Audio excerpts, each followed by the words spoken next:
The courtroom was filled with quiet whispers, the air thick with tension. At the front, the Homeowners Association HOA. Attorney smirked as he adjusted his tie, looking at my daughter, Emma, with barely concealed amusement. The HOA board members sat behind him, chuckling among themselves, exchanging smug glances. Emma sat in her wheelchair beside me, her hands folded neatly on her lap, her expression unreadable.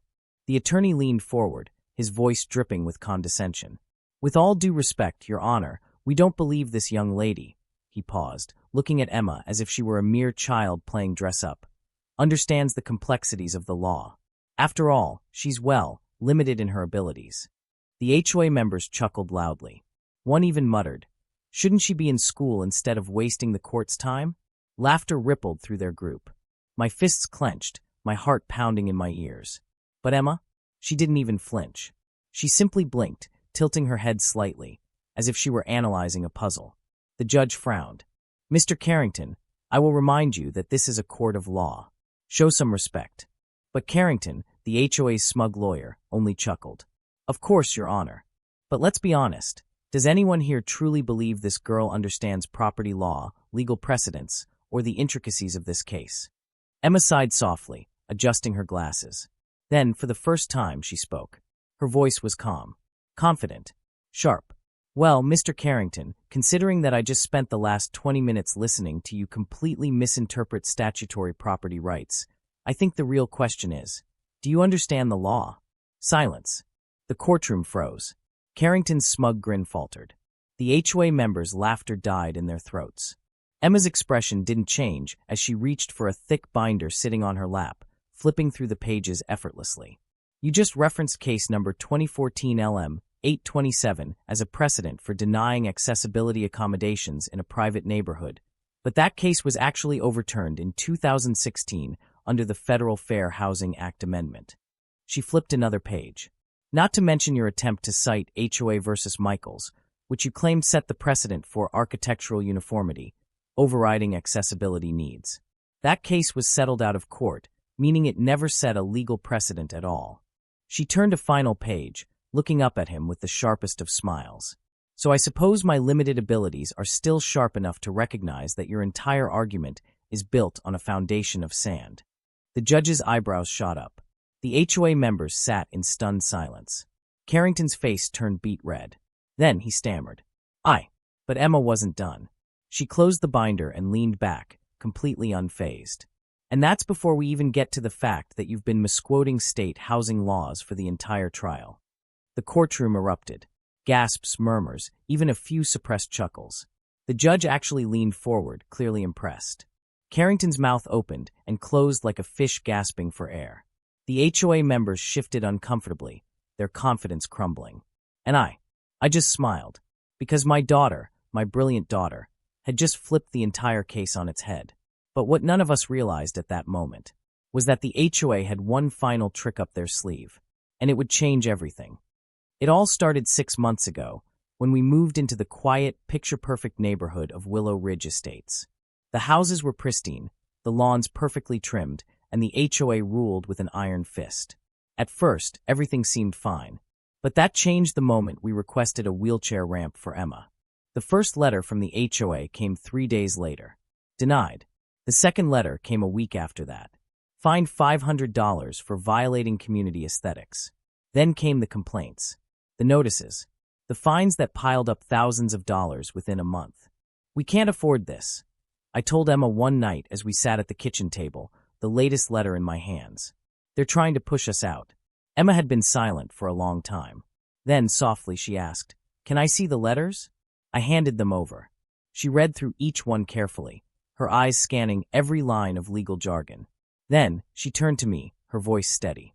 "They're bluffing." I frowned. "What?" She tapped a paragraph on one of the notices. "They're citing HOA regulations as if they override federal disability law. They don't. They can't. This is illegal." I blinked at her. "How do you know that?" Emma pushed up her glasses, smiling slightly. "I read." And that's how it began. For the next 3 months, Emma studied. She read legal textbooks, watched hours of courtroom hearings, and memorized housing discrimination laws. I watched in awe as my 15-year-old daughter absorbed knowledge like a sponge, dissecting every argument, every loophole. Then one night, she looked up at me and said, "We're going to sue them." I hesitated. "Emma, lawsuits are expensive." Her lips twitched. "Not if we file under the ADA and Fair Housing Act. If we win, they pay our legal fees." I stared at her. "You really think we can win?" She leaned back in her wheelchair, smiling. "I don't think, Mom. I know." The weeks that followed were a battle. The HOA refused to back down. They called us troublemakers. They mocked Emma openly in emails, assuming she wasn't reading them. But every insult, every attempt to intimidate us, only made her more determined. Then came the court date. The HOA walked in confident, arrogant, and then Emma tore them apart.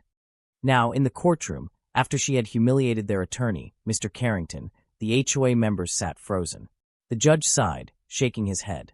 "Mr. Carrington, do you have a response?" Carrington's mouth opened, closed. Then he snapped. "This is ridiculous," he barked. "We can't seriously be expected to take this child seriously." Gasps rippled through the courtroom. The judge's eyes narrowed. "Emma?" She just smiled. "Oh, you should," she said sweetly. "Because this child just proved you wrong on national record." The HOA president slammed his hands on the table. "We are not losing to some kid." Then he stood up, and the words he said next changed everything. If you're enjoying this story so far, please make sure you like and subscribe to the channel and help us get to our goal of 1,000 subscribers. Thank you. The courtroom fell into a stunned silence. The HOA president, Mr. Holloway, stood, his face red with anger, his hands clenched into fists. His polished suit, which once radiated confidence, now seemed to suffocate him. "We are not losing to some kid," he spat, his voice echoing through the room.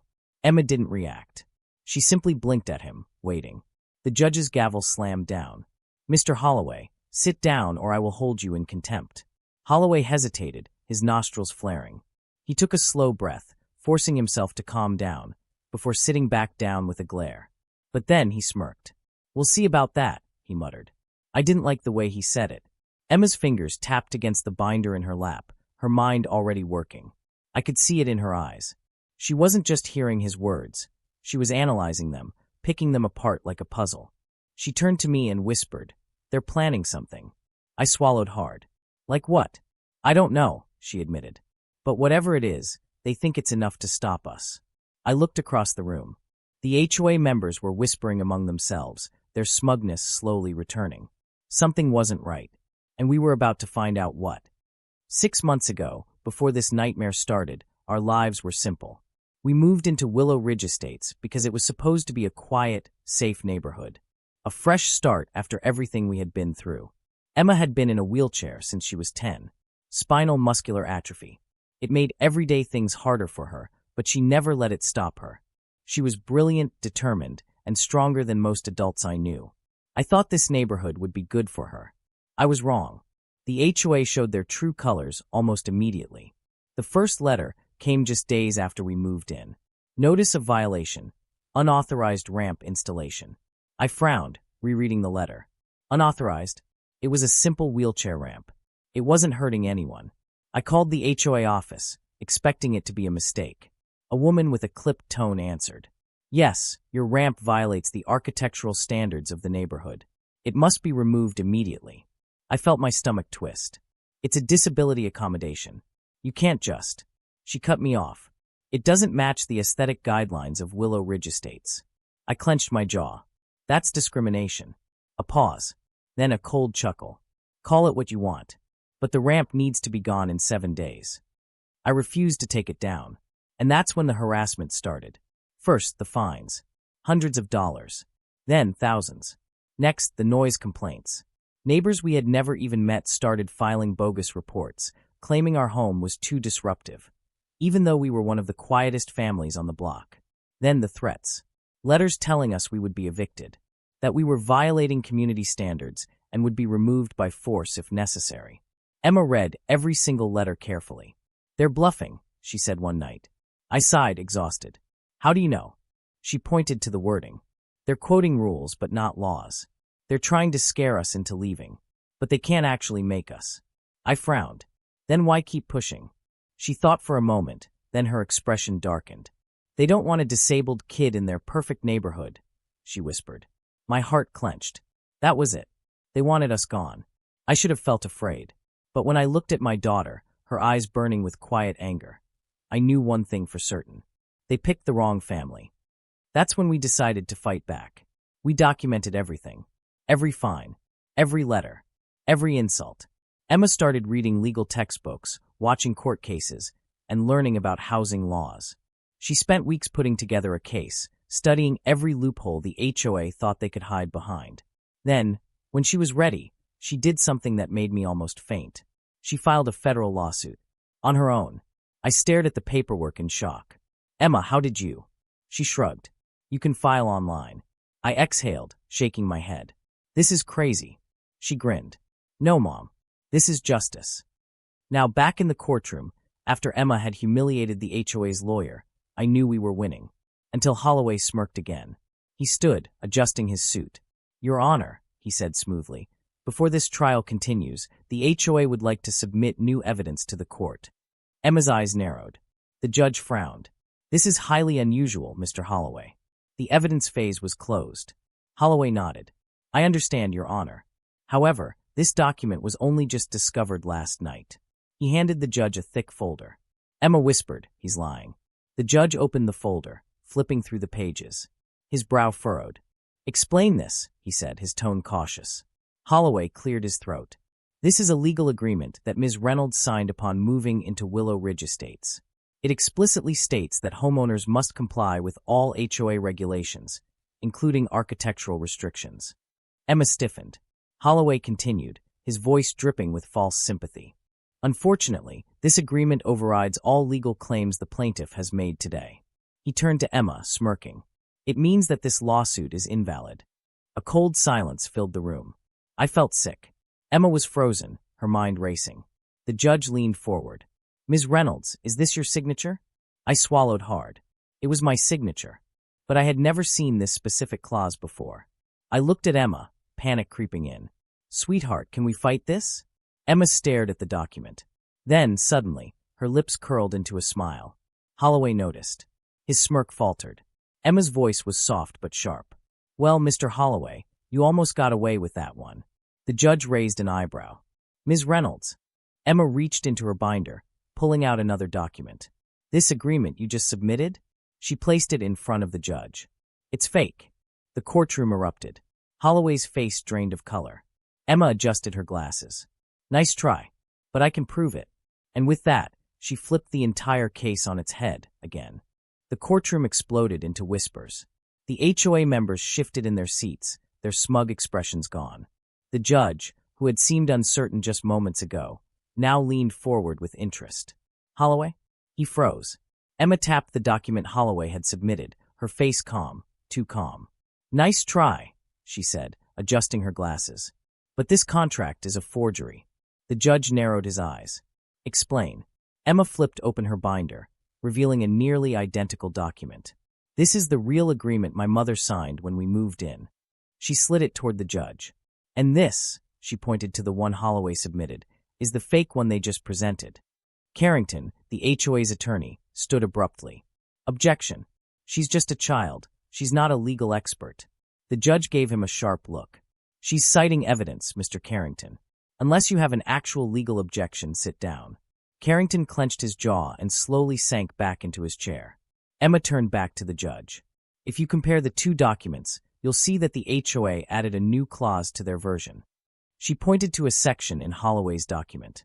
This paragraph wasn't in the original agreement. The judge scanned both papers, his frown deepening. Emma wasn't finished. She smiled.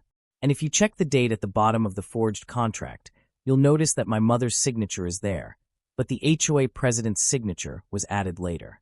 Holloway's face twitched. The judge's voice was firm. Ms. Reynolds, what exactly are you suggesting? Emma turned toward Holloway and Carrington, her expression razor-sharp. I'm suggesting that the HOA doctored this contract after my mother signed it, hoping they could use it against us in court. A collective gasp filled the room. Even the stenographer paused for a second. Carrington shot up again. That's outrageous. Emma shrugged. Is it? Let's check. She pulled out a USB drive and handed it to the bailiff. On this drive is a scanned copy of the original agreement from when we moved in. My mother kept a digital record. Holloway's face turned pale. I suddenly remembered. Emma had scanned all our HOA documents when we first started receiving harassment. She had planned for this. The bailiff plugged the USB into the courtroom's computer. A large screen lit up, displaying the original contract. The judge compared it with the forged one the HOA submitted. A heavy silence followed. Then, the judge looked up. His expression was stone cold. "This contract," he said, holding up the HOA's version, "is a fraudulent document." Holloway tensed. The HOA board members whispered frantically. Carrington, for once, had nothing to say. The judge leaned back in his chair. "Do you understand what this means, Mr. Holloway?" Holloway stammered. "Your Honor, It means," the judge continued, "that your HOA submitted falsified evidence in a court of law." His gavel slammed. "This is now a case of fraud." Gasps erupted around the courtroom. Carrington's face went from red to ashen white. "Your Honor, there must be some mistake." "There is no mistake," the judge snapped.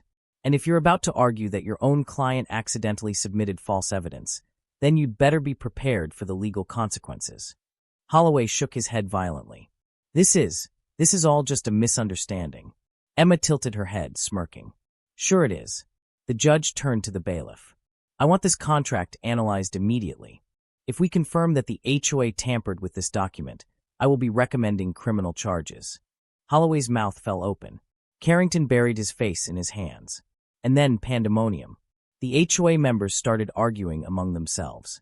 One of them, a frail-looking man in a blue suit, pointed a shaking finger at Holloway. "You told us it would hold up in court." Holloway rounded on him. "How was I supposed to know she'd have a backup copy?" Emma folded her arms. "Maybe next time, don't try to cheat." The HOA president slammed his hands on the table. "This isn't over." The judge's gaze darkened. "Oh, I assure you, Mr. Holloway, it most certainly is." 2 days later, we got the call. The document analysis came back. The HOA's version of the contract was confirmed as a forgery. That meant felony charges: fraud, tampering with legal documents, attempting to deceive a federal court. Emma had won. But the fight wasn't over yet. Because the HOA, they were about to get desperate. And desperate people? They make dangerous choices. We didn't know it yet, but we were about to be attacked. For the next few days, everything felt too quiet. After Emma's brilliant takedown in court, the HOA had crumbled in front of our eyes. The fraudulent contract had been exposed, and now the HOA president, Mr. Holloway, was facing criminal charges. We had won, or at least we thought we had. But something fell off. The smugness on the faces of the HOA members had disappeared, but the anger in their eyes? That was still there. And deep down, I knew they weren't done. The first sign of trouble came 2 nights later. It was just after midnight when I heard the sound. A loud bang outside our house. I shot up in bed, my heart pounding. For a second, I thought I had imagined it. Then another bang. I jumped out of bed and rushed to the window. The porch light flickered, casting long shadows. I couldn't see anything at first. But then I noticed something. Our wheelchair ramp. It was gone. My stomach dropped. I ran down the hall, pushing open Emma's door. She was already awake, sitting up in bed, her phone gripped tightly in her hands. She looked up at me, her face pale. "They took it." My hands clenched into fists. "I know." She turned her phone screen toward me. I was checking the security cameras. I leaned in. The footage showed 2 men in dark clothing moving quickly. They unbolted the ramp, lifted it, and loaded it into a truck. Then they drove off. Emma's voice was quiet but firm. This was a message. I swallowed hard. "They're trying to scare us." Her fingers tightened on the phone. They failed. The next morning, I filed a police report. The officers took our statement, but their response was disappointing. Without clear faces or license plates, one of them said, "There's not much we can do." I felt sick. "They literally stole a disability ramp," I said, my voice shaking with anger. "That's a crime." The officer sighed. "We'll look into it." But I could see it in his face. They weren't going to do anything. And the HOA knew it. That same afternoon, a letter arrived in the mail. It was from the HOA. Emma and I sat at the kitchen table, staring at it. Neither of us moved. Finally, she picked it up, ripped it open, and unfolded the paper. Her eyes scanned the words. Then she laughed. A cold, bitter laugh. I frowned. "What does it say?" She slid the letter to me. At the top, in bold print, "Final warning. Violation of HOA regulations." I read further. Due to recent infractions, including unauthorized modifications to your property, your continued refusal to comply with HOA guidelines has resulted in a final notice. If you do not remove all remaining violations, including unapproved mobility accommodations, within 48 hours, legal action will be taken against you. My hands shook with rage. They're saying we violated the rules? Emma folded her arms. They're trying to force us out. I exhaled sharply. What do? Her eyes hardened. We hit them where it hurts. For the next 2 days, Emma plotted. She reviewed every law, every contract, every loophole. She contacted disability rights organizations. She reached out to the media. And then, she did something I never saw coming. She wrote a counter lawsuit. A real one. She compiled every fine, every violation, every act of harassment. She documented every ADA law they had broken. And then she filed it. Not just against the HOA, but against every single board member individually. For disability discrimination, harassment, and fraud. She sent them all legal notices. And within hours, the HOA's world erupted. That night, the threats started. The phone calls. The anonymous letters shoved under our door. I checked the front window for the 3rd time that evening. Nothing. But I still felt uneasy. Emma was at the kitchen table, calmly typing away on her laptop. I sat across from her. Are you okay? She nodded. I'm fine. I frowned. You don't seem surprised by any of this. She shrugged. Because I knew they'd panic. I exhaled, rubbing my temples. I just don't want them to. Bang. A loud crash outside. I jumped up. Emma grabbed my arm. Mom, wait. I froze. Through the window, I saw it.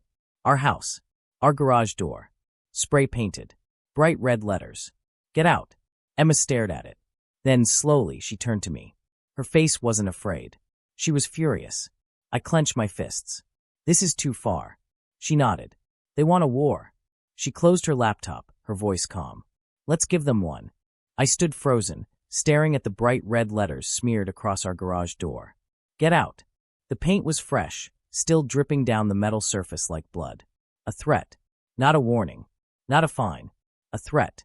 I swallowed hard, feeling my pulse pounding in my ears. Beside me, Emma sat in her wheelchair, silent.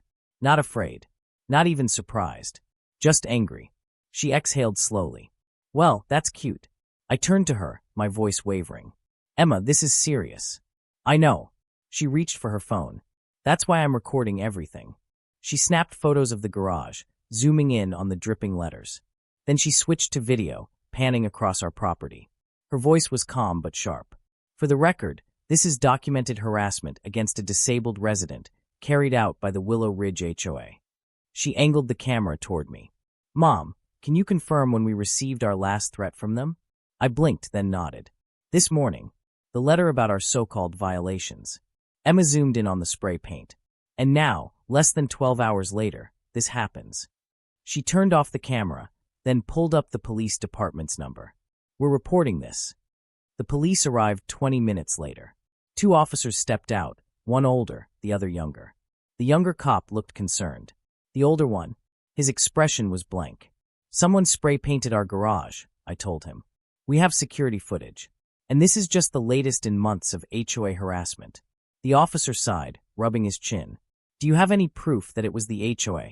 Emma raised an eyebrow. Other than the court case we just filed against them? The officer hesitated. Emma handed him her phone. Here's the video I just took.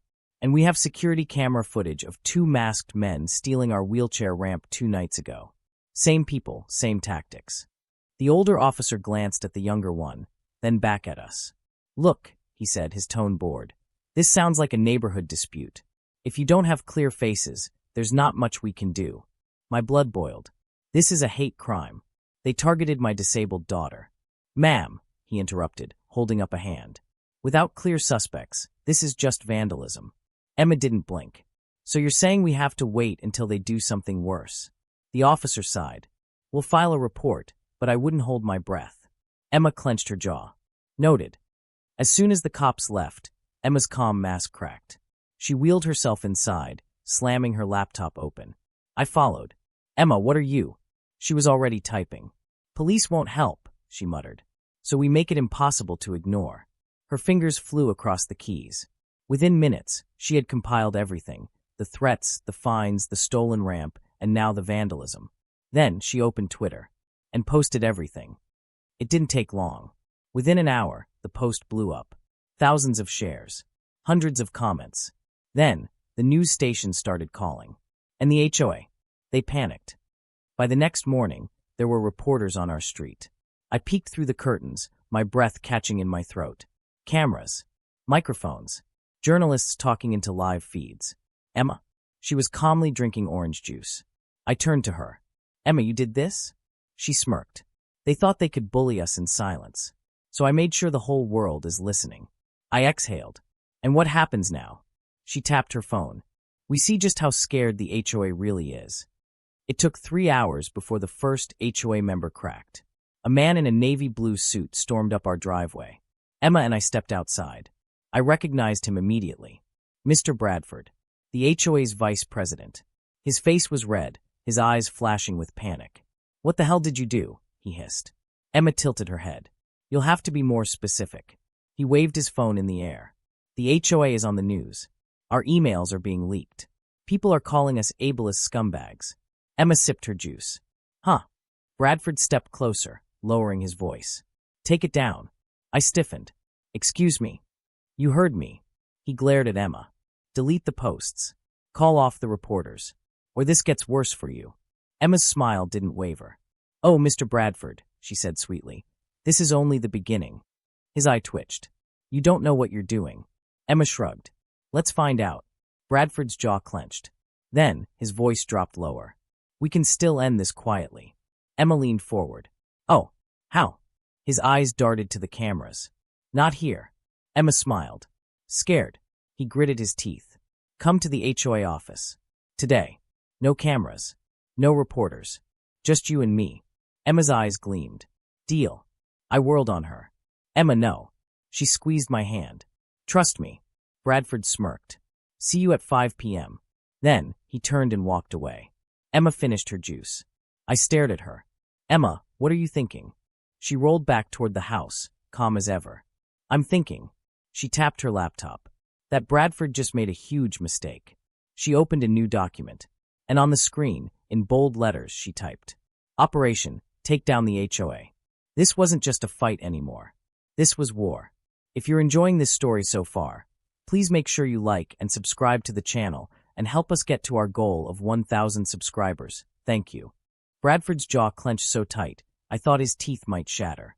His face was drained of color, beads of sweat forming at his temple. The HOA board members sat in stunned silence, their expressions shifting from anger to real fear. Emma had them trapped. You, he hissed, his voice barely controlled. You don't know what you're doing. Emma smirked. I know exactly what I'm doing. She tapped her laptop, bringing up the evidence again. You thought you could just steal from homeowners, fine us into the ground, and then cover it up? She tilted her head. How's that working out for you? The board members exchanged nervous glances. Thatcher, the sharp-faced woman to Bradford's right, suddenly stood. This meeting is over. Emma's smirk widened. Not yet. She turned her screen toward them again. A list of contacts appeared. News outlets. Federal housing authorities. And at the top, FBI Fraud and White-Collar Crime Division, pending submission. Bradford's face twitched. You're bluffing. Emma clicked her mouse. A loading bar appeared on the screen. Uploading files to DOJ database. 43% complete. Bradford's eyes widened. Emma leaned forward, her voice soft. Want to find out? Silence. Then panic. Thatcher turned on Bradford. You told us there were no traces. That we could get away with it. Mr. Lee, the other board member, stood abruptly. I am not going down for this. Bradford turned on him. Sit down. You shut up, Lee snapped. He turned to Emma, his hands raised in surrender. What do you want? Emma's eyes gleamed. She tapped the laptop, pausing the upload. Then, she leaned back and spoke clearly. You all resign. Every last one of you. Thatcher swallowed hard. And if we do? Emma smiled. I won't send this directly to the FBI. Mr. Lee exhaled in relief. Then, Emma's smile vanished. I'll just let the news handle it instead. Bradford's fists clenched. This is extortion. Emma shrugged. No. This is justice. Another silence. Then Lee nodded. Fine. I'm out. He ripped off his HOA name badge and threw it on the table. Thatcher hesitated.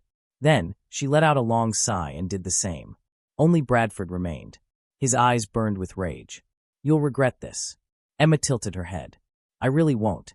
Bradford stood slowly. He smoothed his tie, glared at Emma, then stormed out of the room. Emma sighed. Well, she said, grinning. That was fun. But the fight wasn't over. Because that night, Bradford came back. And he wasn't alone. It started with a phone call. The house was quiet, Emma tapping away at her laptop, her victory post already trending online. Then, the landline rang. I frowned. No one ever used that number. I picked it up. Hello. Silence. Then a low voice. You think this is over? My blood ran cold. Who is this? I demanded. A quiet chuckle. Then, the line went dead. I slowly lowered the phone. Emma looked up. Who was it? I turned to her, my hands shaking. I think it was Bradford. Emma stared. Then, she closed her laptop. Yeah, she said. That tracks. At 2 a.m., a car pulled up outside our house. I wasn't asleep. I was too wired, too paranoid. I peeked through the blinds, my heart pounding. A black SUV. The same one Bradford always drove. I nudged Emma. Wake up. She sat up, rubbing her eyes. What's? Then she saw my face. She stiffened. I whispered, they're outside. Emma reached for her phone. I'll call the cops. She dialed. Put the phone to her ear. Then, her face changed. She pulled the phone away, staring at the screen. My stomach dropped. What? She turned the screen toward me. No service. I swallowed hard. They jammed the signal. Emma exhaled. They're serious. I nodded. We need to move. I reached for my own phone. Same thing. No service. Emma gripped her wheels. What's the plan? I peeked through the window again. The SUV's engine cut off. The doors opened. 4 figures stepped out, dressed in black. One of them was Bradford. I whispered one word. Run. Emma nodded. We bolted toward the back door. Emma wheeled herself forward as fast as she could, my pulse thundering. Behind us, a loud bang. They had just kicked in the front door. Emma whispered, Mom. I grabbed her hand. We're getting out of this. The back door creaked open. Cold air rushed in.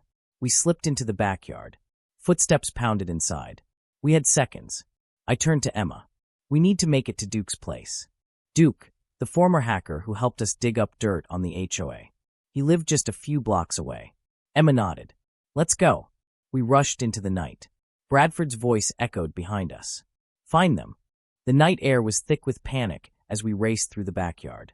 My heart pounded, my breath coming in ragged gasps. Emma's wheelchair rolled fast, her hands gripping the wheels with focused determination. Behind us, footsteps. Bradford's voice rang out. Find them. I glanced back. The figures in black were spreading out, their shadows stretching across our front yard. One of them lifted something metal, a crowbar. My stomach twisted. They weren't here to scare us. They were here to hurt us. Emma whispered, Mom, we need to move faster. I nodded, swallowing my fear. Ahead, the street stretched out in dark silence. Duke's house was 3 blocks away. If we could just get there. Then, a car engine roared to life. I froze. Emma spun her wheelchair around. One of Bradford's men had jumped back into the SUV. The headlights blazed to life. Then, the SUV lurched forward. Straight toward us. Emma shouted, Move. I grabbed her wheelchair handles and ran. The SUV's tires screeched, closing the distance fast. We reached the end of the yard. A fence. Too high for Emma to climb. Too low for me to hesitate. I shoved the wheelchair forward. Emma, hold on. Then, I pushed with all my strength. Emma's wheelchair tipped over the edge, rolling into the neighbor's yard. I vaulted the fence, landing hard on my side. Thud. Pain flared up my arm. I gasped for breath, pushing myself up. Behind me. Crash. The SUV slammed into the fence, metal crunching. The impact sent splinters flying. I grabbed Emma's wheelchair, wheeling her forward as fast as I could. She turned her head. Mom, are you okay? I winced. We don't have time to check. We bolted through the neighbor's yard. The house was dark and silent. Ahead, another fence. But this one had a gate. I wrenched it open, my fingers trembling. We pushed through. Then, shouting behind us. They went that way. The SUV revved again. Emma's voice was sharp. We're not going to make it if we stay on the street. I nodded. We need to get off the roads. She pointed. There. A narrow alley stretched between two houses. Dark, hidden. A shortcut. I pushed her wheelchair through the gap. The alley was tight, the walls closing in on both sides. We barely fit. Behind us, the SUV skidded to a stop. Bradford's voice echoed in the night. "Come out and face me." Emma rolled forward. Let him scream. We're almost there. We cut through 2 more yards, slipping through another gate. Finally, Duke's house came into view. A small, 1-story house, windows covered in thick blinds. Lights were on inside. We stumbled to the door. I banged my fist against it. "Duke, open up." No response. Emma pounded on the door. "Duke, it's US." Still nothing. Panic spiked in my chest. Then a metallic click. The door swung open a crack. A barrel of a shotgun peeked through. Then Duke's voice. "What the hell are you two doing here?" We rushed inside. Duke bolted the door shut behind us. He was barefoot, wearing a hoodie, his beard unkempt. His eyes flicked to Emma. "You dragged your mom into some trouble, huh?" Emma exhaled. "Bradford sent people after us." Duke's eyes hardened. I figured. The neighborhood's been too damn quiet. I turned to him. "We need help." Duke sighed, rubbing his face. "Yeah, no kidding." He pulled open a metal cabinet. Inside, more weapons. I swallowed. Emma frowned. "Expecting a war?"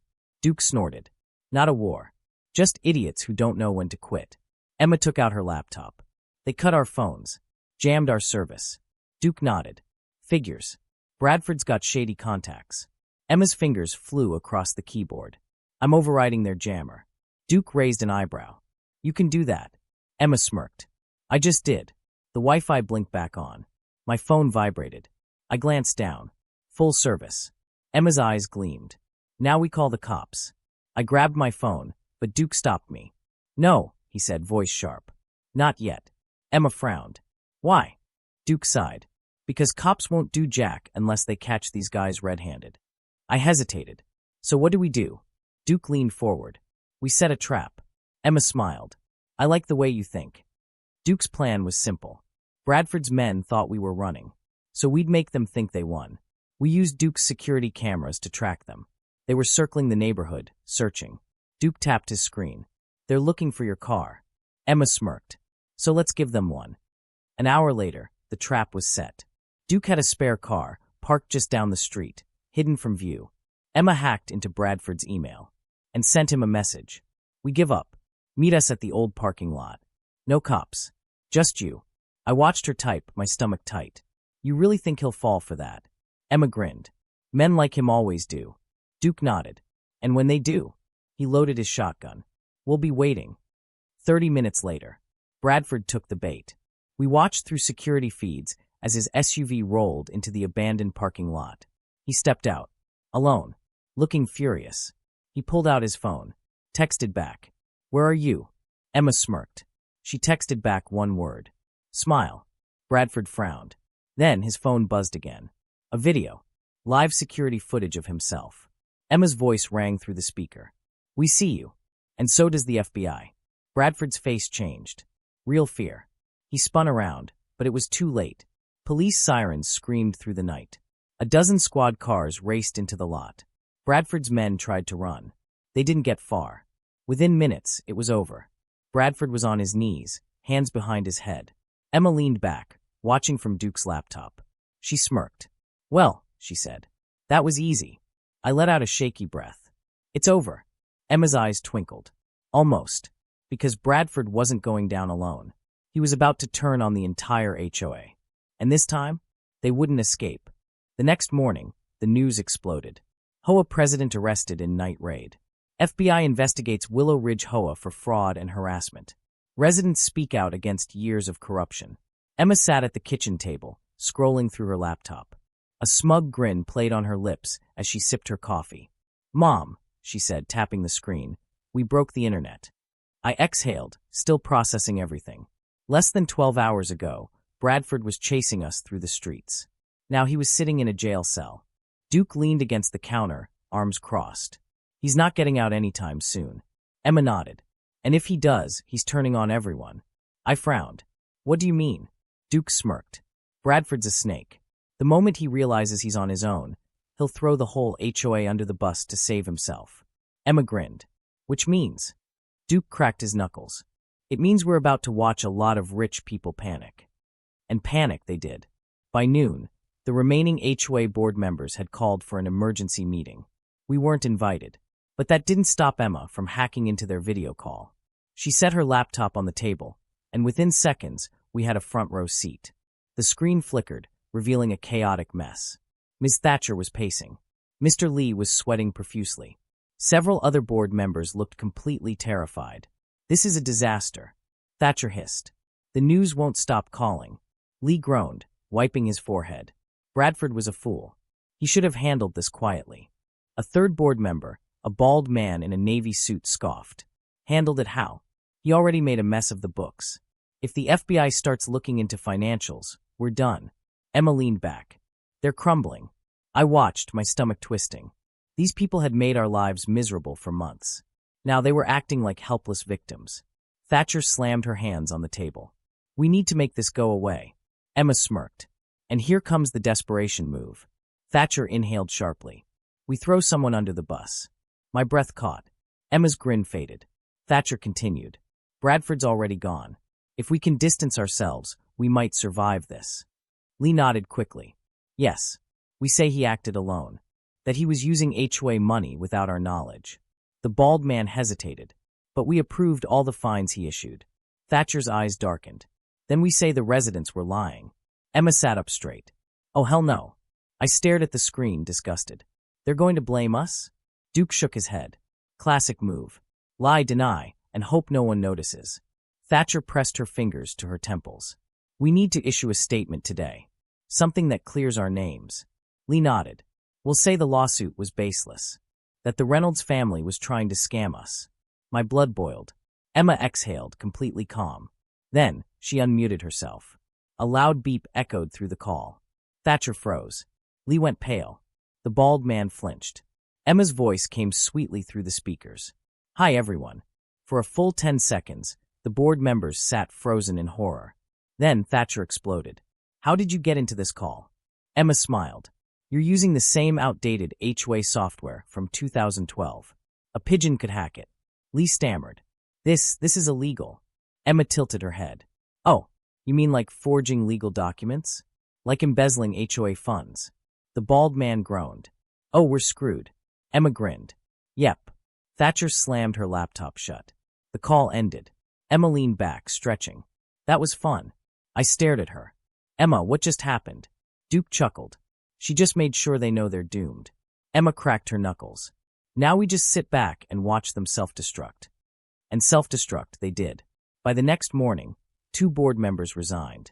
By that evening, the news uncovered more financial fraud.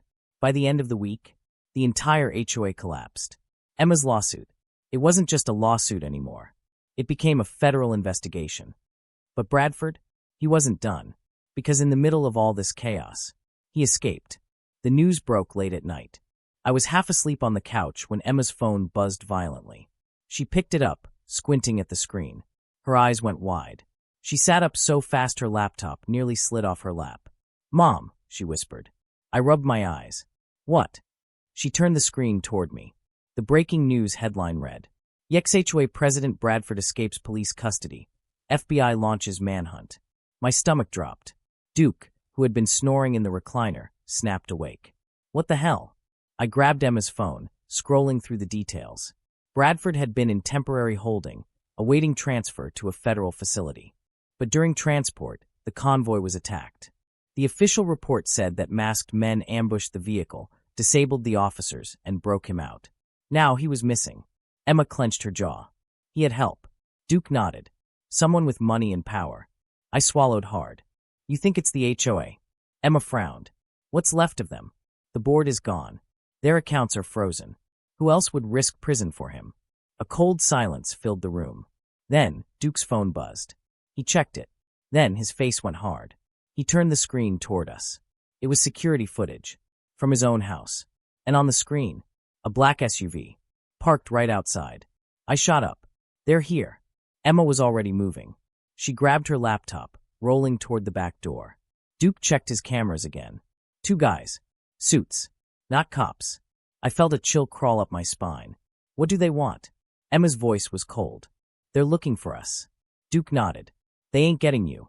He reached into his cabinet and pulled out a pistol. I stared at him. Duke. He loaded it. Just in case. Emma tapped her laptop, hacking into their car's system. I can disable their engine, she muttered. Duke smirked. I love when you do that. She hit a key. A moment later, the SUV's headlights flickered. Then the engine shut down. The two men outside stiffened.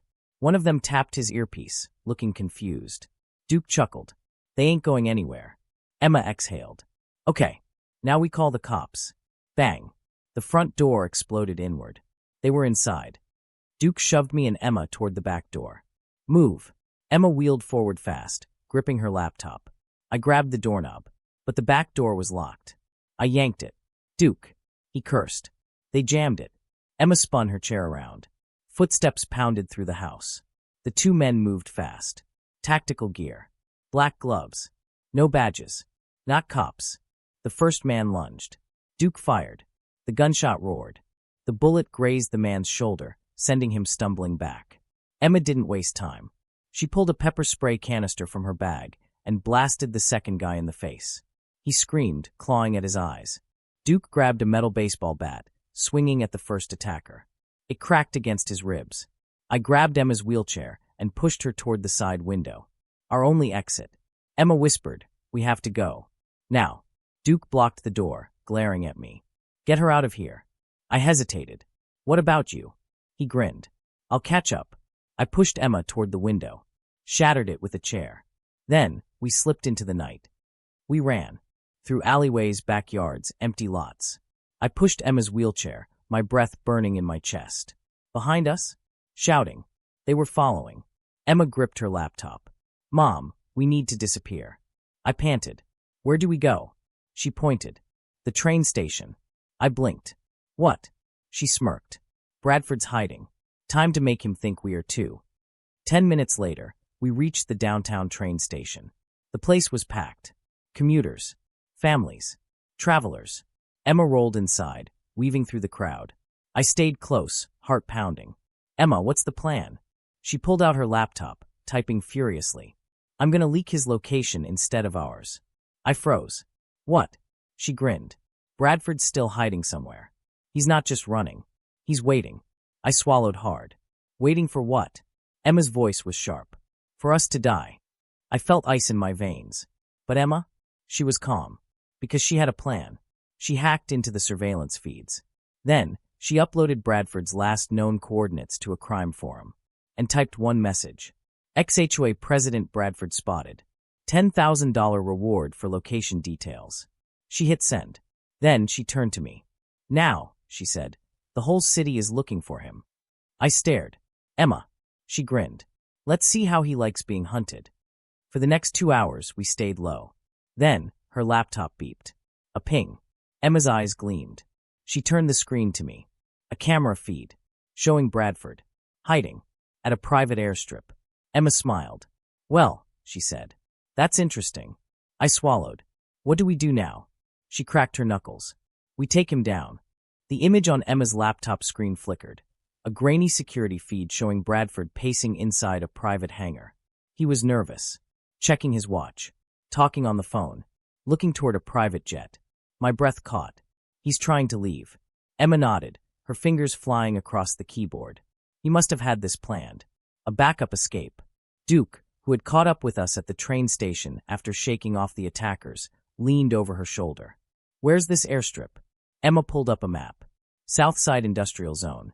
Private property. He paid for security. Duke cursed. "He's not leaving in handcuffs unless we force him to." I swallowed hard. "Then we stop him before he gets on that plane." Emma's voice was steady. "Agreed." She pulled out her phone and made one last call. 30 minutes later, we arrived at the airstrip. The place was surrounded by chain-link fences, the wind howling through the open space. A private jet sat on the runway, engines idling. A few guards patrolled the area, and Bradford stood near the hangar waiting. I clenched my fists. "What's the plan?" Emma grinned. "We box him in." Duke pulled out his phone.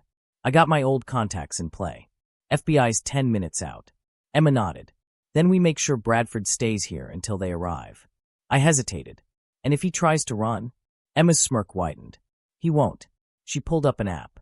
And suddenly, every light in the hangar shut off. The entire airstrip went dark. Bradford froze. What the? Then, through the silence, Emma's voice rang out, broadcasted through the airstrip speakers. Going somewhere, Bradford? Bradford spun around. His phone snapped up to his ear. He tried to run toward the jet. Emma tapped one more button. The runway lights suddenly blazed back on. And behind them, police sirens. Bradford froze. His eyes went wide. Duke grinned. Checkmate, buddy. Bradford tried to make a break for it. He sprinted toward the nearest car. Emma saw it coming. She tapped a key, and the car alarm blared to life. Bradford stumbled back, hands over his ears. I stepped forward. It's over. He spun toward me, panting. His eyes flicked to Emma, and in that moment I saw it. His fear. Not of me, not of the police, but of her. The disabled girl he had mocked. The kid he had underestimated. The genius who had just destroyed him. He lunged forward. You think you've won? Emma raised an eyebrow. Oh, I know I have. The FBI agents swarmed him. He barely got out another word before he was slammed face first onto the tarmac. Handcuffed. Emma watched calmly. Then she turned to me and smiled. If you're enjoying this story so far, please make sure you like and subscribe to the channel and help us get to our goal of 1,000 subscribers. Thank you. Bradford was dragged away, his face smashed against the pavement as the FBI agents cuffed him. I exhaled, my whole body trembling with relief. It was finally over. Or so I thought. Emma didn't smile. She didn't celebrate. She just stared at Bradford's face, at the way his lips curled into something that looked like a smirk. And in that moment, I knew. Something was wrong. Back at Duke's house, we huddled around the laptop. The news was already blowing up. FBI arrests ex-HOA president. $1 million fraud case underway. Willow Ridge HOA collapses. Residents demand compensation. Emma's fingers drummed against the table. Something was bothering her.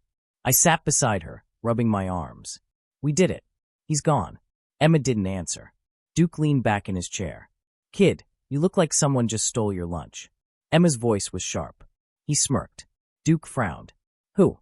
Bradford, she said, pulling up the footage from the airstrip. She rewound to the exact moment the FBI grabbed him.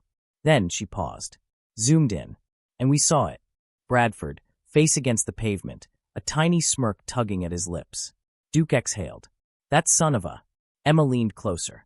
He wasn't scared. He was waiting. My stomach tightened. Waiting for what? She didn't answer. Instead, she opened a new tab and started digging.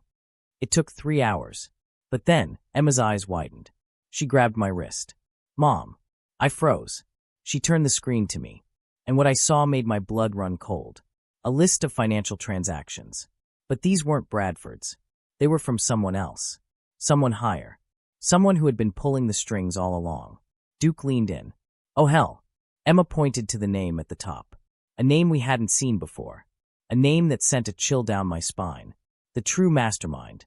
The real enemy. Emma's voice was quiet but deadly. We took down the pawn. She met my eyes. Now we need to take down the king.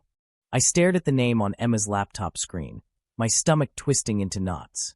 The transactions didn't just lead to Bradford. They led higher. To someone bigger. To someone who had been pulling the strings all along. A name we hadn't heard before. Graham Whitaker. Duke let out a low whistle. That's a name I haven't seen in a while. I turned to him. You know him? Duke nodded slowly. Yeah. Not personally, but I've heard of him. He's not just some corrupt HOA official.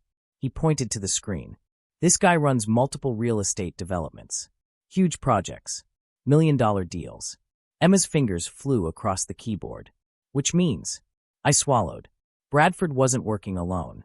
Emma nodded. He was just a puppet. My hands clenched into fists. And this Whitaker guy, he let Bradford take the fall. Duke smirked. Sounds like it. Emma scrolled through pages of documents, her expression tightening. This guy has been running a real estate scam for years. She pulled up a file.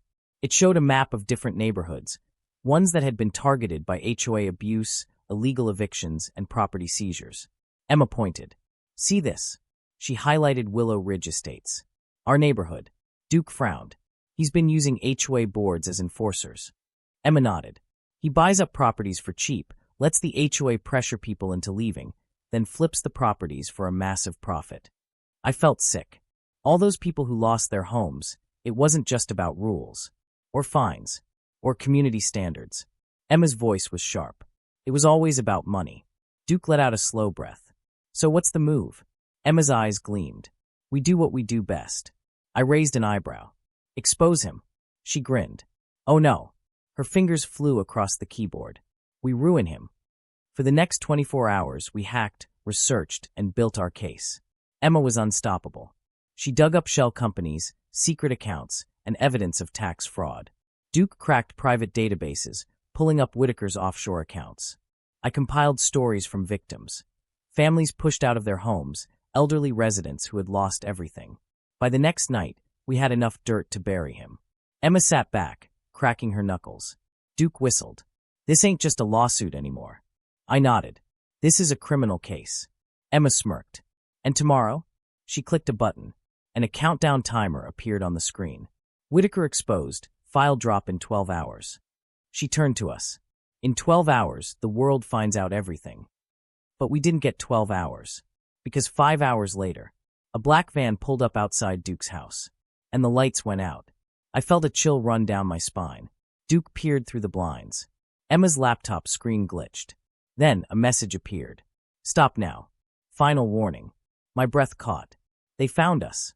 Duke grabbed a pistol from his drawer. No kidding. Emma's fingers flew over the keys. They're trying to shut me out. The house alarm blared. Then a bang at the door. Emma whispered. They're here. The bang at the door sent my heart hammering in my chest. Duke gripped his pistol, his eyes locked on the shadows outside the window.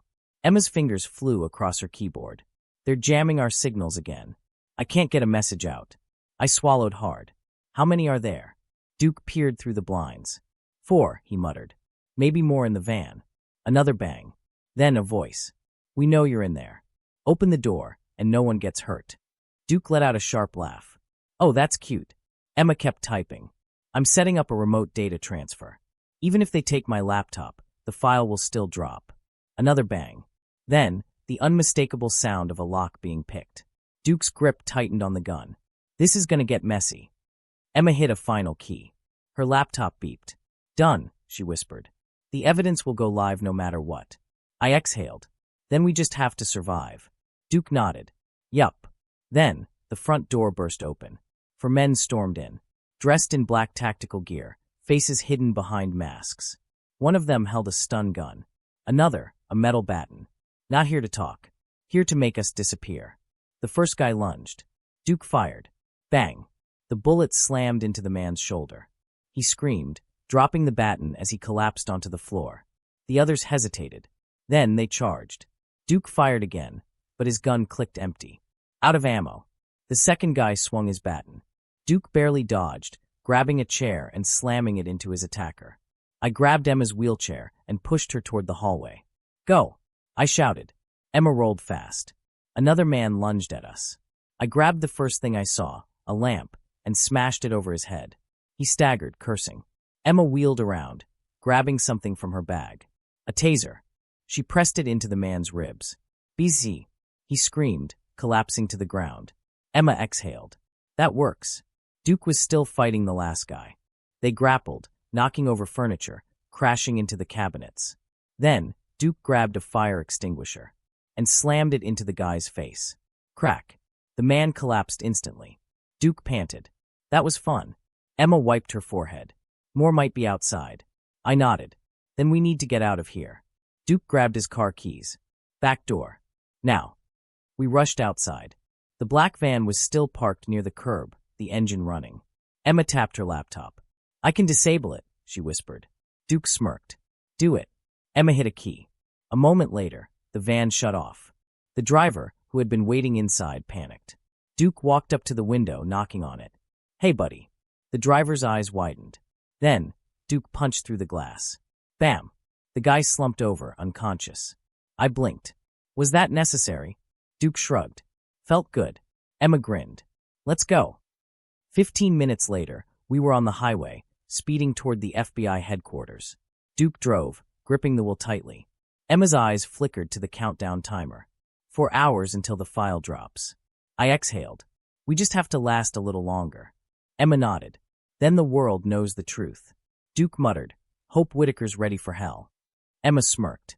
He's not. But Whitaker wasn't done fighting. Because we weren't the only ones headed to the FBI. He had people waiting for us. And the moment we pulled up to the federal building, we saw them. 3 black SUVs. Waiting. For us. Emma's grip tightened on her laptop. Duke cursed. Here we go again. And then, they attacked. The 3 black SUVs sat like predators outside the FBI headquarters, their tinted windows concealing whoever was inside. Duke tightened his grip on the wheel. They're not feds. Emma's eyes flicked to the countdown timer on her laptop. 3 hours, 52 minutes until file drop. I swallowed hard. What do we do? Duke smirked. We don't drive into a trap. He slammed the brakes and swerved into a side street. The SUVs reacted instantly. Tires screeched as they peeled away from the curb, following us down the road. Emma muttered. They were waiting for us. Duke nodded. Which means Whitaker still has power. Emma's fingers flew across her keyboard. I'll hack into traffic cams, find an escape route. I twisted in my seat.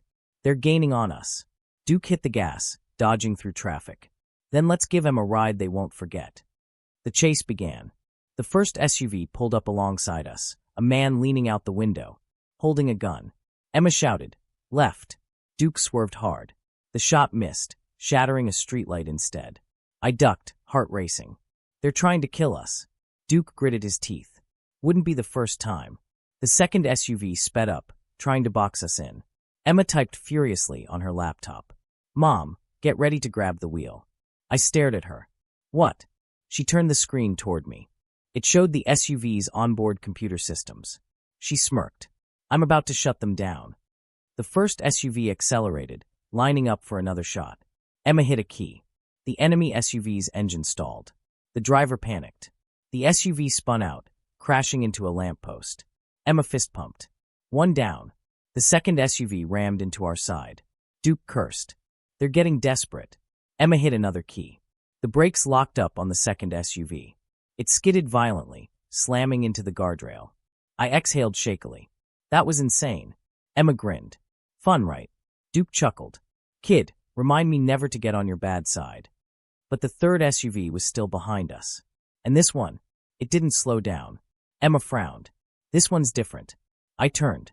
The windows rolled down, and out stepped a man, standing through the sunroof, holding an assault rifle. My stomach dropped. Whitaker's men weren't just trying to scare us anymore. They were here to finish it.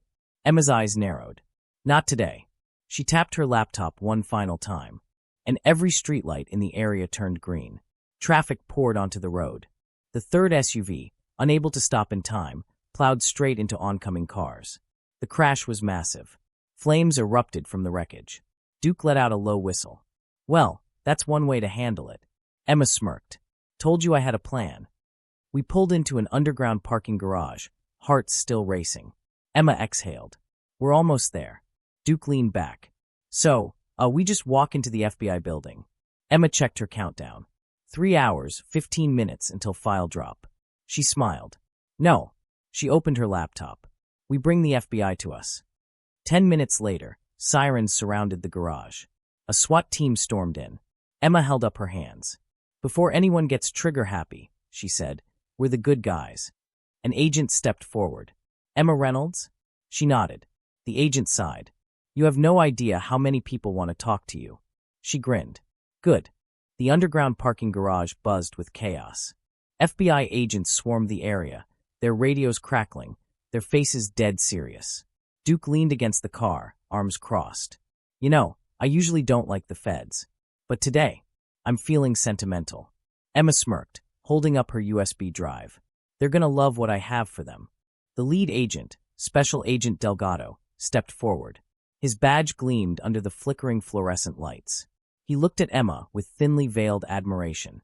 You're the one who cracked Whitaker's operation? He asked. Emma nodded. And I've got everything right here.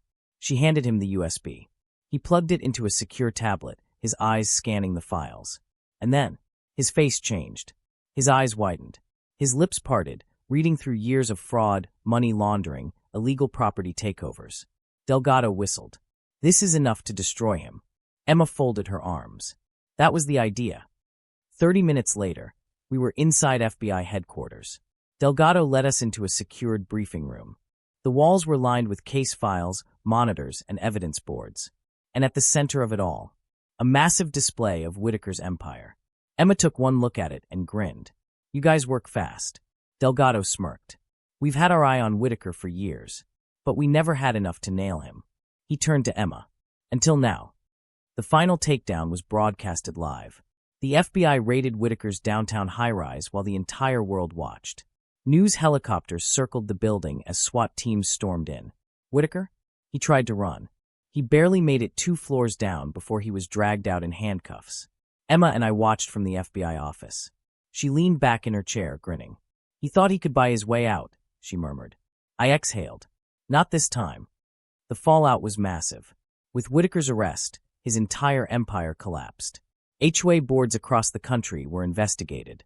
Families who had been cheated finally got justice. And Willow Ridge Estates? The HOA was dissolved. No more fines.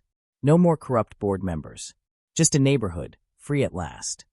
3 weeks later, we were packing up to leave. Emma wheeled to the car, looking back at the house. I smiled.